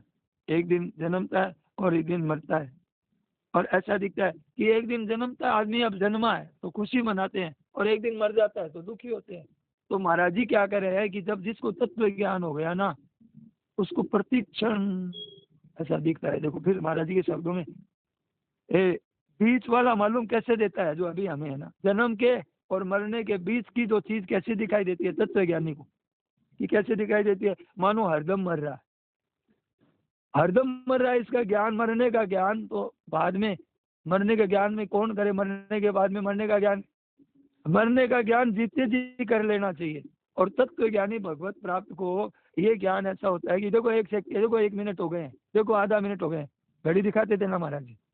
ये ज्ञान तत्व ज्ञानी का, ये पहचान होती है उनको। एक एक मिनट, एक एक सेकेंड उनके लिए बहुत आवश्यक, जरूरी और बहुत विशेष काम में ले लेते हैं वो। अब महाराज जी ने एक प्रवचन दिया और एक प्रवचन को हमने कोई, मैंने समझ में, मैंने तो महाराज जी के जब से प्रवचन सुन रहे हैं तो कई बार आ जाते हैं कई प्रवचन, एक प्रवचन को 2 4 बार सुन लिया हम लोगों। अब उनके कितने सुनेंगे आगे, हम तो रहेंगे नहीं, ये तो चलेंगे ही, थोड़ी रुक जाएंगे। गीता जी का ज्ञान थोड़ी रुक गया, उससे बढ़ करके ज्ञान है ये, तो ये रुकने वाली चीज नहीं है। तो कितने आदमियों को सुनेंगे, तो उन्होंने समय को कितना उपयोग किया कि 1 मिनट के, एक आधा घंटा के, 20 मिनट के प्रवचन को, और लाखों करोड़ों आदमी आके आगे सुनते रहेंगे।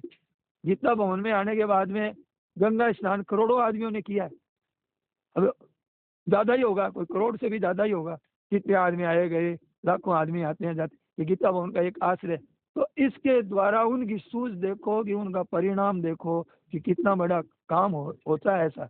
तो ऐसे ही उनकी क्या है कि ये जो बीच का समय है ना तत्व ज्ञानी के लिए, मानो वो कह रहे हैं कि हरदम मरता हुआ मालूम दे रहा है, संसार सब नष्ट हो रहा है, सब बरस महीने घंटा भीतर मानो ठहरता ही नहीं है। उनको एक एक ऐसी बात है तो ये बदलता ही बदलता दिखता है।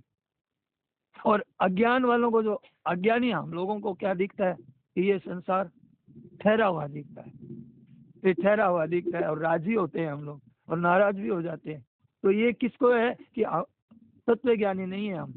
तत्व ज्ञानी को तो एक एक पल पल क्षण क्षण उनकी होश रहता है, इतना होश रहता है। हमारी बेहोश रहती है, घंटे घंटे बातें करने में बीत जाते हैं, वीडियो देखते हैं, इधर उधर की बातें करते हैं, निंदा करते हैं। तो ये मानो नाश की तरफ ही, अभाव की तरफ ही दौड़ा जा रहा है। तो पुराने जमाने में जब डॉक्टर साहब का गांव है ना डूंगरगढ़, तो महाराज जी ने कहा ये डूंगरगढ़, जब सत्संग हुआ था, ये डूंगरगढ़ में ऊंचे ऊंचे टिल्ले हैं। महाराज जी ने कहा हम गए घूमने के लिए इन टिल्लों पर, तो देखा कि ठीकरी और वो हाट दिखाई दिया हमको। इनके गांव की बात बताई महाराज जी। तो वहाँ देखा कि ये ठीकरी और गांव, तो बोले कि यहाँ कहाँ गए ठीकरी और ये? तो बोले कि हजारों वर्षों पहले कोई ऐसा आया होगा, कोई भूकंप वगैरह कुछ ऐसा, तो उसमें वो दब गए हैं। अब वो हवा इधर से उधर उड़ती रहती है, तो वो कभी कभी ऐसे दिख जाते हैं, तो छोटे छोटे हड्डी के कण। तो खेरे खेरे ठीकरी महारला हुआ हाड तो ऐसे। और रेत आखिर में क्या होगा, एक दिन क्या हो जाएगा, उनकी भी जो हड्डियाँ दिख रही है वो भी रेत मिट्टी बन जाएगी, वो भी मिट्टी बन जाएगी। हम लोग की भी हड्डियाँ क्या होगा, जल करके राख हो जाएगी। अभी दिख रही है, उनको दिखती नहीं है, ये उनको जला हुआ दिख रहा है, उनको राख दिखती है, उनकी मिट्टी दिखती है, शरीर भी। इतना ज्ञान होता है तत्व ज्ञानी में, हमारे में इतना फर्क रहता है। तो ये क्या है, अब किसके लिए रोएगा? अरे हमको अगर मरना ही दिखता है तो किसके लिए रोएगा? कोई घर में मर गया तो हम तो पहले ही उनको पता है। अब एक आदमी गंगा जी में, अभी एक आदमी तो अभी बहा था, आपके आने के 10-15 दिन पहले एक आदमी बह गया था। फिर वहाँ से लाश उसकी आगे जाके जानकी सेतु है ना, वहाँ पे उसकी लाश किनारे पर लग गई, और वो रास्ते में खत्म हुआ। तो वो आए थे, महेश्वरी थे और जोधपुर के थे, तो बड़ी लुगाई तो बेचारी रो गई, तो खूब दुख हुआ उनको। तो एक आदमी की ऐसे ही यही स्नान कर रहा था, मैं ही घाट पर था, तो वो बह गया, देखते देखते बह गया हमारे। तो वो माता जी इतनी रोने लग गई, रोवाई गंगा जी ने बह गई। तो मैं उनको ले गया महाराज जी के पास में, तो महाराज जी को असर ही नहीं पड़ा कि अरे दुखी हो गए कि तो वो चले गए कि। महाराज जी तो सुनी बात, ध्यान ऐसे दिया, बोले वो मेरे साथ में वहाँ जाता था, वहाँ जाता था, वहाँ जाता था, ऐसे दूसरी बात ही करने लगे। तो बोलो उनका महापुरुषों का ऐसे नहीं पड़ता है कि कोई तो पता है, जाहिर है। और फिर हमने उस दिन जब गए थे ना, तो हमने फिर देखा कि भाई इतने जने यही तो दुखी है और है, तो हमने कैसेट लगाई। तो कैलाश आश्रम वाली कैसेट है एक, कि गंगा जी आएगी, माँ की गोदी में जाएंगे, माँ माँ, ऐसे महाराज जी का वो प्रवचन लगाया। तो उस दिन सुबह तो वो नहाने गए थे सुबह सुबह ही, और फिर दिन में वो रामायण का पाठ था, 1000-2,500 करीब 2300 आदमी आए हुए थे। तो वो पाठ लगाया, बीच में सत्संग लगाया। तो एक भाई अब सुना कि नहीं सुना वो जाने, पर आए थे वहाँ से, उनके गांव से आए थे, करीब 60-70 आदमी आए थे, जोधपुर से आए थे। और तो एक गंगा जी में स्नान करे, तो महाराज जी ने कहा कि अगर डूब भी जाए तो तैर जाएगा, और तैरना सीख लेना। तो गंगा जी में तैरना सीखना चाहिए, सीखना है तो गंगा जी में तैरना चाहिए। तेरे तो तेरे, डूबे तो भी तेरे। तो ये बात है। तो अब महाराज जी ने क्या कहा कि आप अगर ये फिर मिट्टी में मिल जाएगा, रेत हो जाएगी, ये सब बिखर जाएगा, जो हमको देख रहे हैं ना ये सपने हैं, ये ऐसे ऐसे है हमारे बाद में, या अभी कैसे कि ये सारे मकान सारी चीजें ये सब बिखर जाएगी। उगे सोई आंत वे और फूला सो कुमलाए, चिनिया देवल डे पड़े जन में सो मर जाए। तो महाराज जी ने क्या कहा, उदय हुआ तो वो अस्त होगा, है तो वो पुष्पित हुआ है तो कुमला जाएगा, फूल कुमला जाता है। ऐसे ही हमारा शरीर देख लो, कुमला गया, कैसा था और कैसा आगे कैसा हो जाएगा। और अभी अगर हम ये ऊंचे ऊंचे मकान जिनको ऐश्वर्य देख रहे हैं, वो चेहरा ही कैसा ही हो जाएगा। ऐसे जन्मा है जो मर जाएगा। और क्या कहते हैं, ये सब का अंत होना पक्का है निश्चित। शरीर संसार में तो ऐसा ही है। एक ठीक व्यवहारिक ज्ञान है तो ये साधन ज्ञान, ये अगर हम विचार इन बातों पर करते हैं, इन विवेक करते हैं, तो ये हमें साधन ज्ञान मिला है। साधन ज्ञान मिला है तो अगर साधन ज्ञान है, मानो इसमें काम में लाने से वो विवेक बढ़ जाएगा। और अब बहुत बढ़िया बात बता रहे हैं कैसे बढ़ जाएगा कि विचित्रता आ जाएगी, आप विलक्षणता आ जाएगी, एकदम प्रसन्नता, शांति, आनंद, हरदम ऐसी मानो कि अब बता दिया ना डॉक्टर साहब ने कि मथुरा जाना है, तो चाल है एक तो, और एक है लाइट। तो चाल को तो हमने स्टार्ट करके गाड़ी खड़ी कर दी, लाइट तो दिख रही है पर हमें आगे नहीं बढ़ रहे हैं, तेल भी जल रहा है, खर्चा भी हो रहा है, अरे यात्रा नहीं हो रही है, नुकसान बड़ा हो रहा है, फंस गए। तो बोले कि चलाओ इसको, तो चलाया तो बोले कि मथुरा तो नहीं दिख रहा है, दिख रहा नहीं है मथुरा, तो चलाना शुरू करो। तो चलाओगे, जितनी तेजी से चलाओगे तो ऐसा नहीं है कि लाइट तो पीछे रह जाएगी, गाड़ी आगे बढ़ जाएगी। चाल तो हमेशा पीछे रहेगी, तुमको प्रकाश दिखता रहेगा और दिखता रहेगा। और विशेष बात क्या है, ज्यों गाड़ी चलाएंगे ना तो वो अंदर का जो बैटरी है ना वो तेजी से और बढ़ेगी और तेज लाइट और आएगी, जो तेज करेंगे जो तेज बढ़ेगी। तो ऐसे पहले तो वो गाड़ी डायनो वो चलती थी ना उससे, तो वो जो साइकिल पहले मैं लगा रहता था ना एक वो उसके, वो जो तेज साइकिल चलाते थे वो लाइट भी तेज होती थी। तो जो चलाएंगे ना ऐसा नहीं है कि वो पीछे रह जाएगी लाइट और हम आगे, हमारी गाड़ी आगे चलना है। विवेक है वो लाइट, प्रकाश है, वो विवेक इतना बढ़ेगा कि बस उसमें अनुभव हो जाएगा। तो अपने को प्राय हम लोग क्या करते हैं, प्राय प्रकाश बढ़ाते हैं। हम लोग प्रकाश बढ़ाने का मतलब हम ज्ञान की बातें सीख ली और सुना दी, जैसे मैं सुना रहा हूँ। तो महाराज जी ने कहा ये चाल नहीं है, आपने तो गाड़ी को खड़ा ही कर दिया एक जगह, तो ये चाल नहीं है, चाल बढ़ाओ। तो मथुरा, कलकत्ता, कितनी जाओ, अमेरिका है तो क्या हुआ, कहीं भी है तो सड़क बनी है या कहीं साधन बना है जिससे बैठे हैं तो वहाँ ठेठ पड़ जाएंगे। तो अपने प्रकाश के अनुसार चलो भाई, रुक के क्यों हो। तो तुम्हें विवेक तो दे के भेजा है भगवान ने। अब विवेक अब क्या है कि अब तुम चलोगे ना तभी तो तुम्हें पता चलेगा कि देखो वहाँ खड्डा है, वहाँ ये आया है, ये चीज़ है, ये है। तो अब जब हम चलना शुरू कर दिया हमने जीवन में, तो भैया अब क्या है कि ये दिखेगी चीज़ें कि ये कपट है, ये चालाकी है, ये धोखा है, ये झूठ है, ये विश्वासघात है। ये हमें जब चलेंगे तब दिखेंगे। तो उसके प्रलोभन में नहीं आना है तुमको, उस असत्य में नहीं आना है। तो ज्यों ज्यों विवेक काम में लाएंगे क्यों तो स्वतः दिखने लग जाएगी ये चीज़ें। ये विवेक मार्ग मिलेगा तो ये विवेक मार्ग है, इसको साधन ज्ञान कहते हैं। ज्यों ज्यों मिलेगा इसको साधन ज्ञान कहते हैं।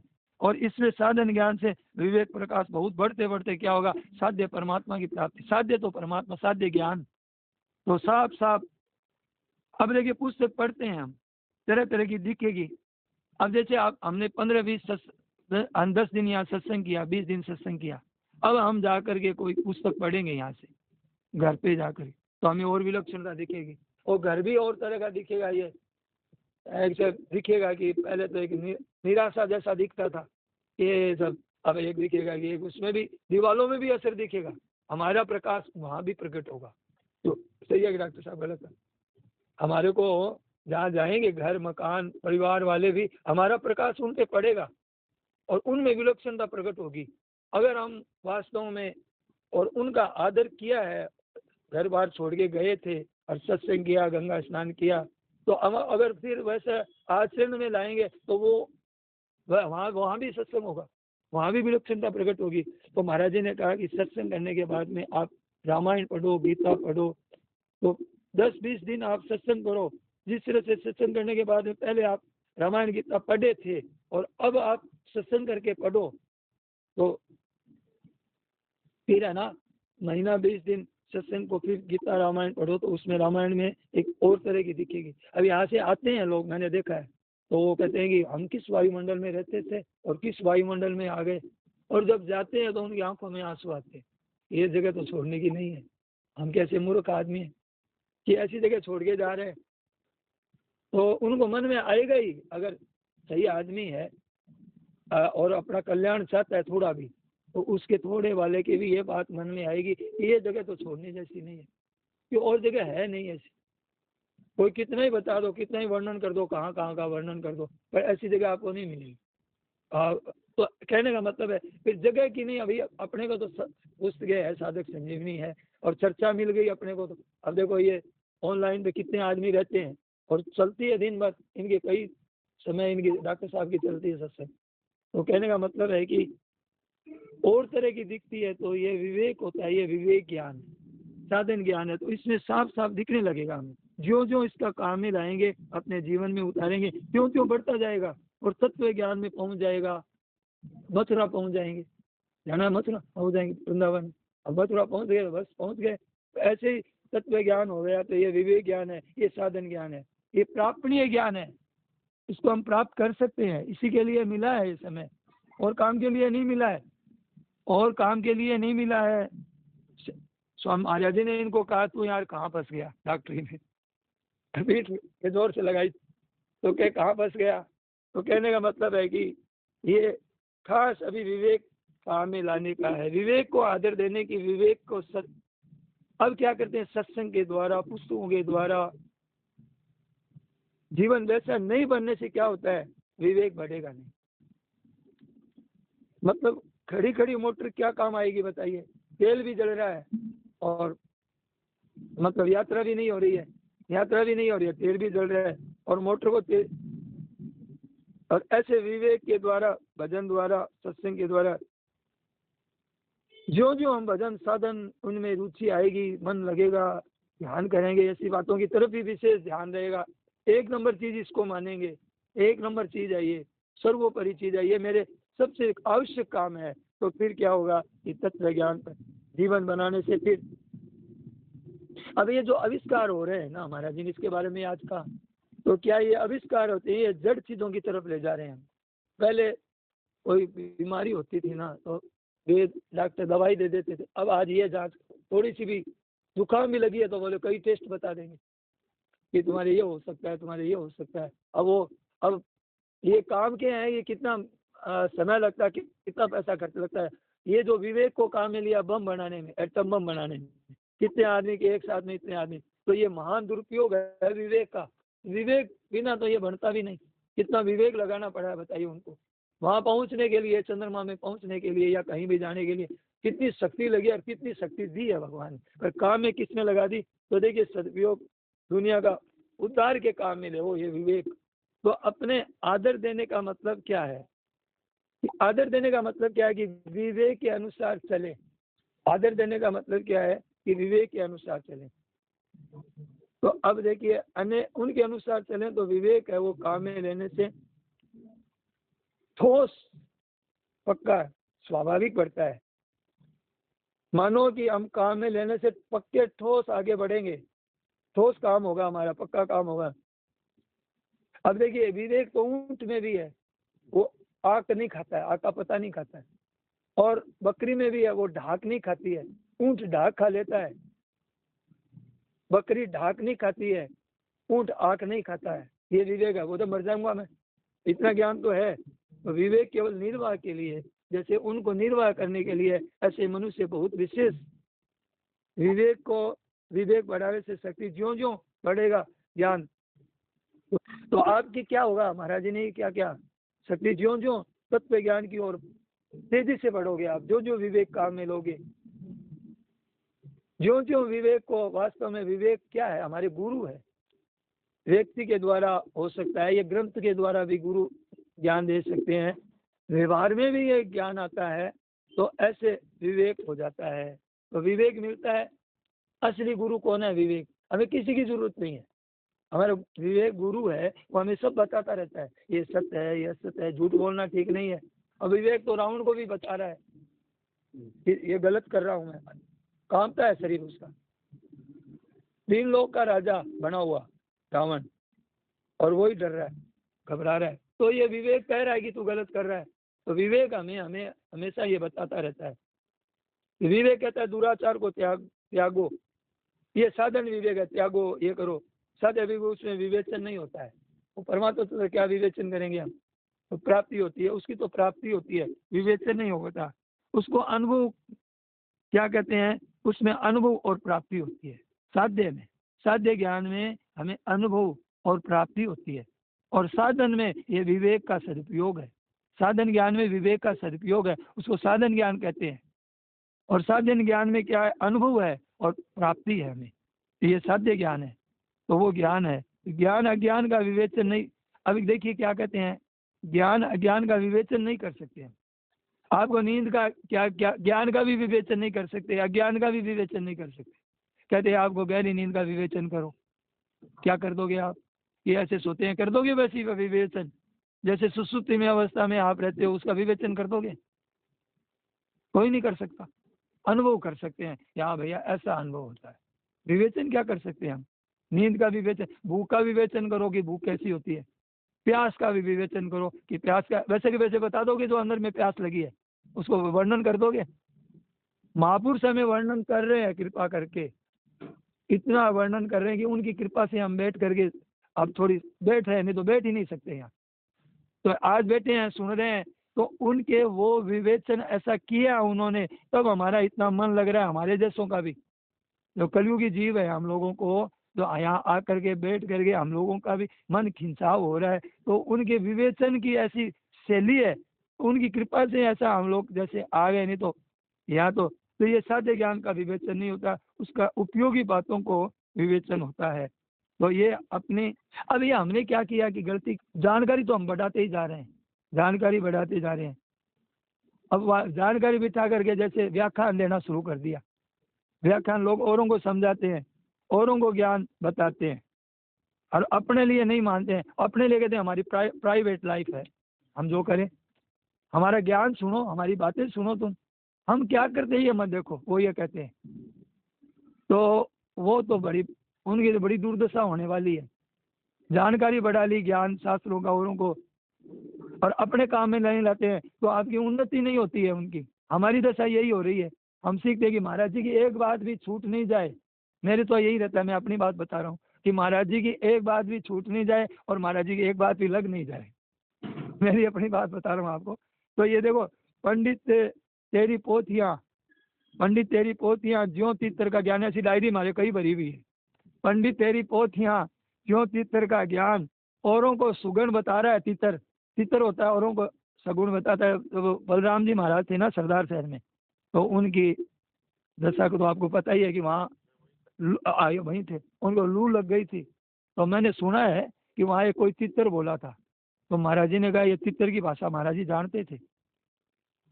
तो बोले कि ये तितर बोला है कि ये वापस नहीं आएगा। महाराज जी ने कहा, बहुत बड़े मतलब उनके और संप्रदाय है, उनके नाम से भी बलराम जी का एक नाम था उनके, वो अपने संप्रदाय को छोड़ के जो हजारों शिष्य थे उस समय, बड़े बड़े मतलब शहरों में जैन संप्रदाय के थे वो, और वो इतने हैं कि अब वो तितर सुगन बता रहा है। महाराज जी उसकी बात सुन लिया, तो ये जा रहा है, बीकानेर में गया, फिर वहीं शरीर शांत हो गया। अस्पताल में भर्ती होने के लिए बोले, महाराज जी ने तो मना किया था, महाराज जी ने मना किया था। फिर कहा नहीं हो, अब तो इनकी हालत ठीक नहीं है, अस्पताल में भर्ती करो। तो उनके जो अनुयायी थे बहुत लोग थे, तो वो ले गए वहाँ। महाराज जी ने कहा कि वापस नहीं आए, नहीं महाराज जी पर लान से भी लगाया था आए ही नहीं वो, हाँ, आए ही नहीं।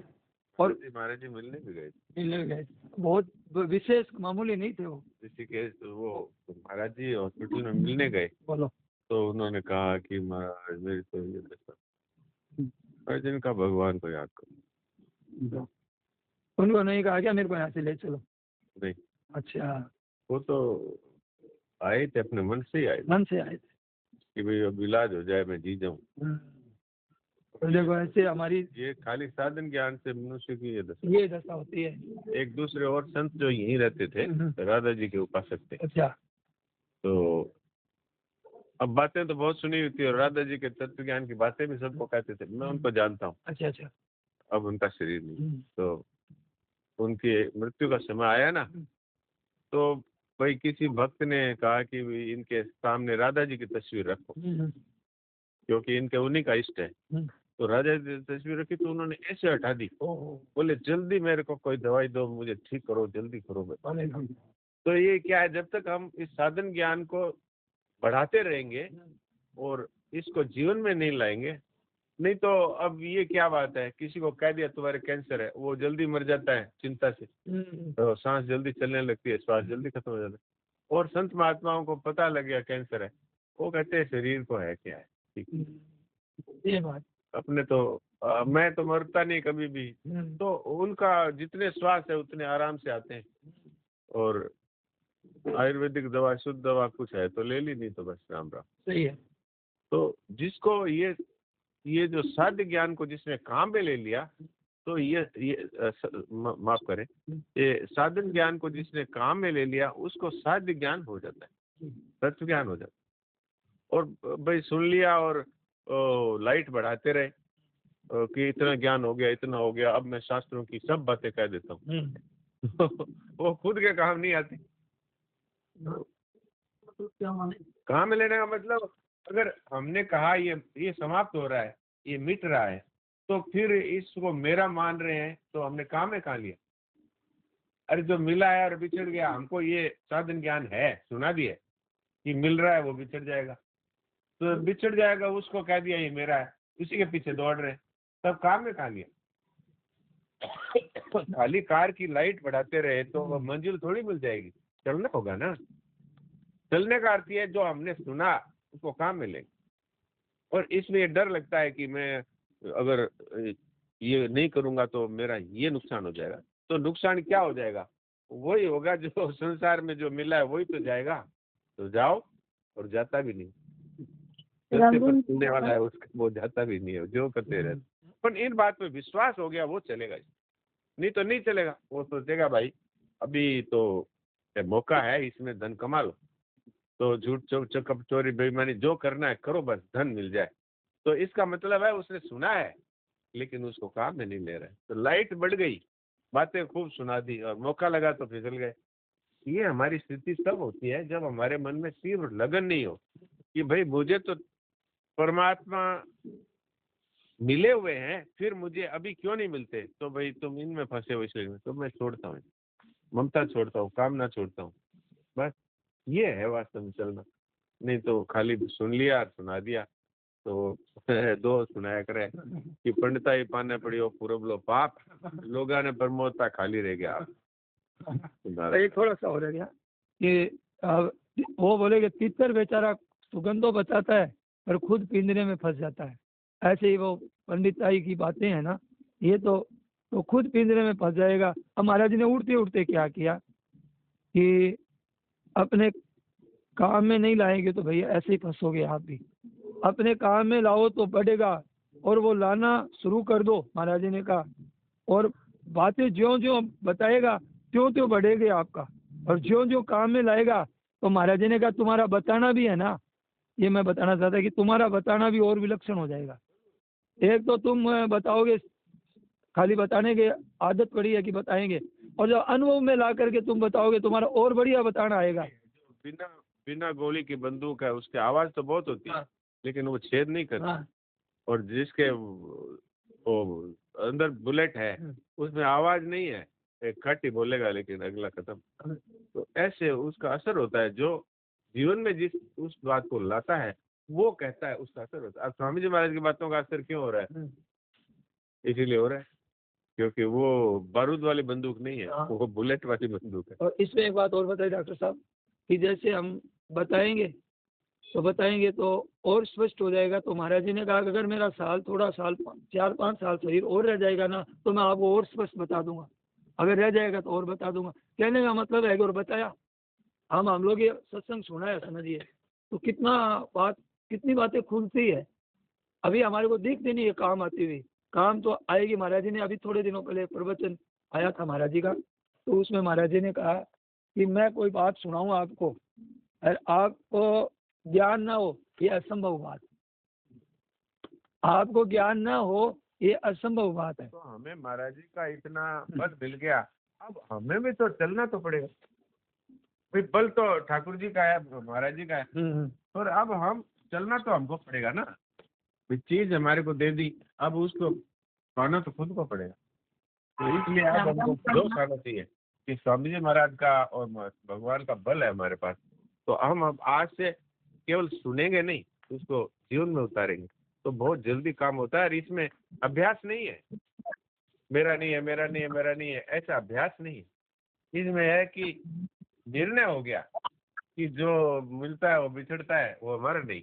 तो आज से मेरा कुछ नहीं है, और अगर ये मिलता है वही बिछड़ जाता है तो इस जाति का फिर नहीं चाहिए। तो ममता गई, कामना गई, आपके जीवन में एकदम से साथ ज्ञान प्रकट होगा, क्योंकि भगवान तो मौजूद है ना, वो इसी इंतजार में है कि ये मरने वाला के पीछे दौड़ना बंद करे तो मैं सामने आऊं। ये नारायण नारायण।